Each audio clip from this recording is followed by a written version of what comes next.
Sylvia Scineaux, and then followed by Marcia McWilliams, who's actually ceded her time to Don Hebert. So, Don, you're going to be next.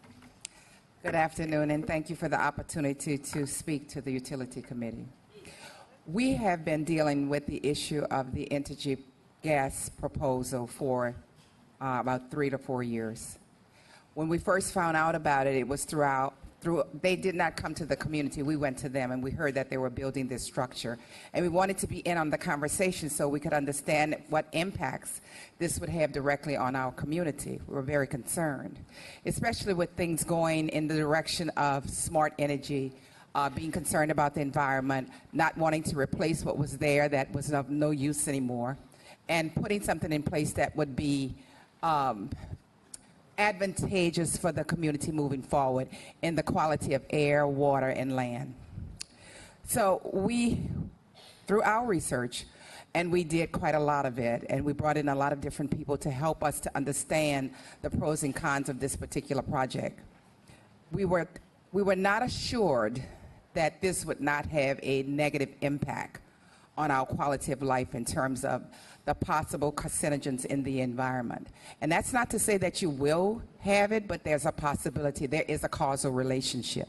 So we're uncomfortable with that. And we've never really been assured that that would not happen over the long term or the long range. And that's an unknown that I don't know that we're willing to take.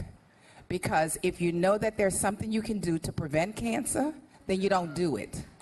You stay away from it if they tell you there's a possibility that it might occur. Additionally, I think one of the things that we said was that over the long term, we were not actually confident that the size and the amount was needed. And it was only because of the community input. 10 seconds, ma'am. I'm sorry? 10 seconds.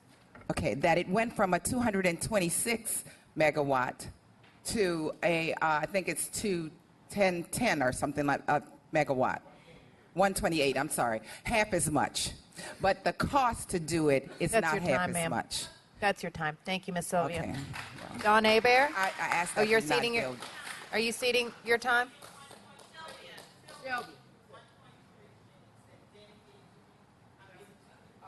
Okay, so Dr. Wright, you're getting 1:30 now. Yeah, an additional minute 30. Yeah, I just wanted to make sure that when we were looking at the cost that this would cost the city of New Orleans, it was at that time, it was $216 million. And it's been reduced from that amount, and I'm not at 210. I'm sorry, 100, yeah, wait. 216 million to 210. The whole concept of having to spend that kind of money on something where there are so many unknowns makes me uncomfortable. And as I speak for the various subdivisions of East New Orleans through ENONAC, they are very concerned that the money that is being sent is not worth the risk. And we're asking that you revote this. Thank you, Ms. Sylvia.